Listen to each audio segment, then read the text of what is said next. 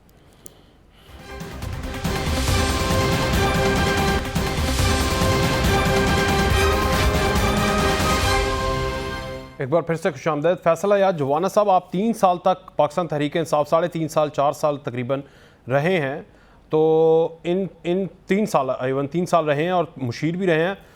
پاکستان تحریک انصاف سے مسلم لیگ نون میں آئے ہیں, زیادہ مشکل تحریک انصاف کو ڈیفینڈ کرنے میں تھا, یا پھر اب زیادہ آسان ہے ان کو کریٹیسائز کرنے میں, یا زیادہ مزہ کس چیز میں آتا تھا؟ دیکھیں, میں آپ کو یاد کرنا چاہتا ہوں کہ میں نے 2018 کا جو الیکشن ہے وہ آزاد حیثیت سے کانٹیسٹ کیا تھا, اور آزاد حیثیت سے کانٹیسٹ کرنے کے بعد اس میں کوئی شک والی بات نہیں کہ کیونکہ پنجاب میں پاکستان تحریک انصاف کی حکومت تھی, تو میں اس میں بینگ ایڈوائزر میں کام کرتا رہا ہوں life stock and dairy development میں. جی. اور اس کے بعد ڈیفینیٹلی دوران جب وہ عروج پر تھے, جب ان کی حکومت تھی, وفاق میں بھی ان کی حکومت تھی اور صوبے میں بھی ان کی حکومت تھی, تو اسی وقت ہمارے ان کے ساتھ جو تحفظات تھے وہ شروع ہو گئے تھے. اور وہ جہانگیر خان ترین صاحب کے جس طرح کا آپ کا نالج میں ہے, جب ان پر کیسز ہوئے, جی بڑے انٹرویو کیے میں نے آپ کے ساتھ, آپ سپوک پرسن بھی بنے رہے ہیں, ان کو سپورٹ کی, اور ان کی سپورٹ کے نتیجے میں یقیناً ہمارے ان کے ساتھ تحفظات جو ہیں وہ بجائے جو خلات کی دور ہوتی اس بڑھتی گئی. اور اس کے بعد میں ڈی سیٹ ہوا, اور ڈی سیٹ ہونے کے بعد میں نے دوبارہ پی ایم ایل این سے الیکشن کانٹیسٹ کیا, اور میں آج پی ایم ایل این کا حصہ ہوں. میں سمجھتا ہوں کہ بینگ اے پولیٹیکل ورکر ہمیں سب سے پہلے جو ہے یہ دیکھنا چاہیے کہ ہم ملک میں بہتری کے لیے کیا کر سکتے ہیں, ہمیں ملک میں استحکام لانے کے لیے ہم کیا کر سکتے ہیں.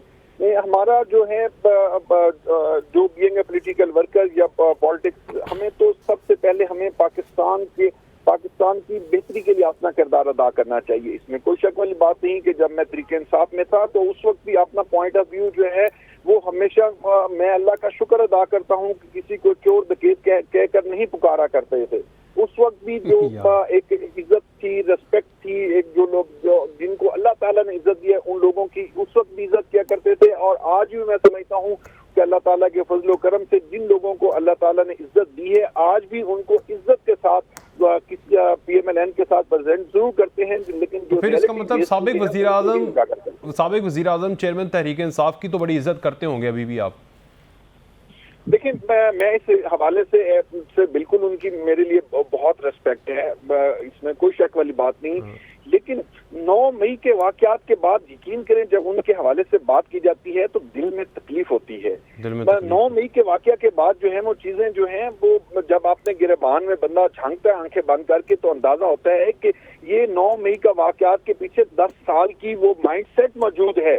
کوئی ایک دن میں ایسا نہیں ہو جاتا. کیوں ہمارے کیوں جو ہے یوتھ کے ساتھ میں کہوں گا ایسا مائنڈ سیٹ کیوں بنایا گیا کہ ہم اپنے ہی انسٹیٹیوشنز کے گھروں میں گھس کر ان پہ کہتے ہیں کہ ہم شاید انقلاب لا کے آ گئے ہیں. ہم اپنے ہی ایجنسیز کے آفیسز تو آپ بھی اس چیز پہ اتفاق کرتے ہیں, متفق ہیں کہ کیفر کردار تک بشمول ٹاپ لیڈرشپ 9 مئی کے کرداروں کو جانا چاہیے اور آپ کریں گے؟